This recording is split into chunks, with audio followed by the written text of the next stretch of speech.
जिस शख्सियत को सारे ढूंढते फिर रहे हैं कि कौन वो शख्सियत है जिसने ये कह दिया कि आप पावरफुल लोगों के कदमों में बैठें और सुलह कर लें। बेसिकली तो दो शख्सियात थी, लेकिन एक जो है बड़ी इंपॉर्टेंट है, वफाकी साबिक वज़ीर भी रहे, तो वो कौन है, उनके हिंट तो महमूद खान अचकज़ई ने अपनी कल की प्रेस टॉक में दे दिए और उन्होंने उन पर बात की। एक तो हिंट ये हो गया जो मज़ीद क्लोज ले जाएगा सारे व्यूअर्स को कि वो कौन शख्सियत हैं। दूसरा एक और हिंट है जो बड़ा प्रोमिनेंट हिंट है। एक कमेटी बनी थी, उस कमेटी का मकसद था कि तहरीक इंसाफ को इस सारे बोंचाल से बाहर निकालना, इस भंवर और गर्दाब से बाहर निकालना, वो कमेटी थी। और उस कमेटी में महमूद खान अचकज़ई थे, उनके साथ महमूद साहब के साथ साहबजादा हामिद रज़ा थे और साथ में अलामा नासिर अब्बास थे। एक तरफ तो ये पैनल था, दूसरी तरफ अली मीन गंडापुर से उसमें और उमर अयूब साहब थे और तीसरे उसमें अली मीन गंडापुर साहब के साथ सलमान अकरम राजा साहब थे।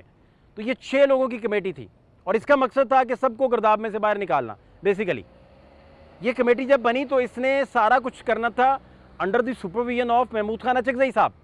लेकिन ये कमेटी के बारे में यही वफाकी वज़ीर जो इमरान खान साहब के हैं, वो अडयाला भी गए, इमरान खान साहब से मिले भी और उन्हें महमूद खान साहब के बारे में अच्छा खासा भड़काया, काफ़ी बातें की।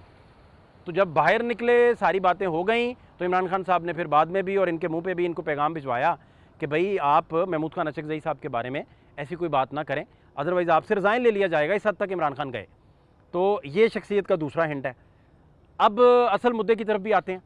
असल में इमरान खान साहब तक एक लिस्ट गई है कि कौन होगा अपोजिशन लीडर, और अपोजिशन लीडर की जो लिस्ट गई है उसमें ख्वाजा शराज भी इंटरेस्टेड हैं, लतीफ़ खोसा भी इंटरेस्टेड हैं, असद कैसर साहब भी इंटरेस्टेड हैं और इसके अलावा आप अली मोहम्मद ख़ान साहब भी इंटरेस्टेड हैं अपोजिशन लीडर के लिए। ये फहरिस्त गई है। अब बेसिकली तो इनमें से किसको होना चाहिए, किसको नहीं होना चाहिए, इसका फ़ैसला तो शायद इमरान खान करेंगे। लेकिन आपको याद होगा कि असद कैसर जो हैं वो इमरान खान साहब के सामने बैठे हुए थे और इमरान खान साहब को कहते हैं कि आप प्राइम मिनिस्टर नहीं रहेंगे, मैं स्पीकर नहीं रहूँगा।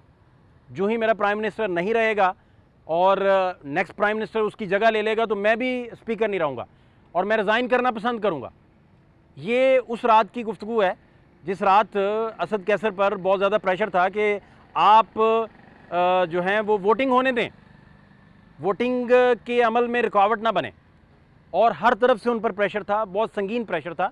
ये वो ख़ुद कभी रिकॉर्ड पे लाएं कि किस किस कॉर्नर से क्या क्या कहा गया, क्या क्या बातें हो रही थी, तो ज़्यादा शायद मुनासिब होगा, या अपनी खुद नविश्त लिखें तो शायद उसमें बहुत सारा बताएं, या कभी इमरान खान जेल से बाहर आएँ तो शायद वो बता सकें। लेकिन इमरान खान नाराज़ हुए काफ़ी उनसे। जब ये एलिवेटर से नीचे आ रहे थे, पार्लियामेंट के अंदर ही थे, एलिवेटर से जब नीचे आ रहे थे तो एक शख्सियत भी इनके साथ मौजूद थी जो इनके आंखें और कान समझी जाती है। उस शख्सियत ने असद कैसर साहब को कहा कि आपने बाई बुक चलना है। ये ग्रीन बुक उस बंदे के हाथ में थी, अक्सर वो कैरी करते हैं आईने पाकिस्तान। उन्होंने कहा कि आपने इस बुक के तनाजुर में काम करना है, इससे थोड़ा पीछे चले जाएं।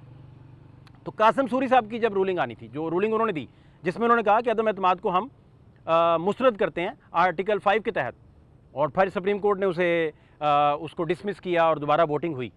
अदम एतमाद तो जब आ जाए तो फिर आपको वोटिंग ही करवाना पड़ती है और प्राइम मिनिस्टर ही बदलता है और कोई रूल है नहीं। तो इस रूलिंग को लेकर भी असद कैसर इसके हक में नहीं थे, और इस रूलिंग का सारा मलबा फिर गिरता है कि मुराद सईद थे, शीरी मुजारी साहब थी, फवाद चौधरी साहब थे। हम उस वक़्त जब ये रूलिंग आनी थी, कासिम सूरी साहब, और ये 3 अप्रैल था 2022 था, तो शेख रशीद साहब के साथ बैठे, उनके चैम्बर में बैठे हुए थे। मेरे साथ एजाज सैयद साहब मौजूद थे, शायद मेरा ख्याल है शाहिद असलम भी थे। दोनों शख्सियात बैठी थी, यानी कि शेख रशीद साहब, एजाज सैयद साहब और शाहिद असलम साहब।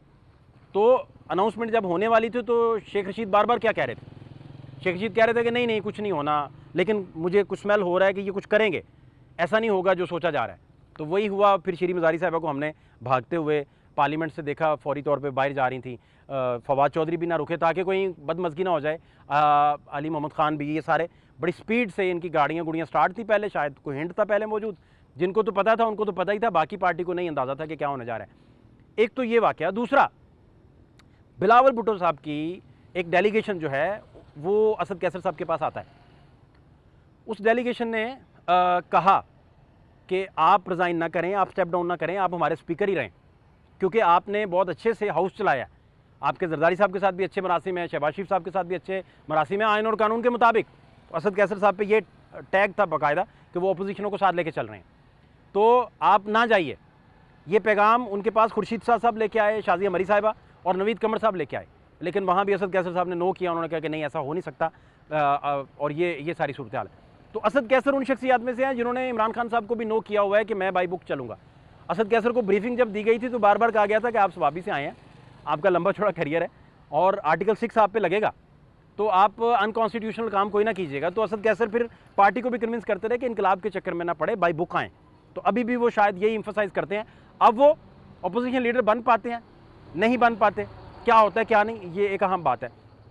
दूसरी बात, ये जो कमेटी बनी थी 6 लोगों की, जो अनाउंसमेंट मैंने की पहले, जिसको सुन के जो अनाउंसमेंट हो चुकी थी, जिसको सुन के हमारे व्यूअर्स पहुंचेंगे उस बंदे तक, हिंट तक, उसके साथ एक और चीज़ भी ऐड कर लें।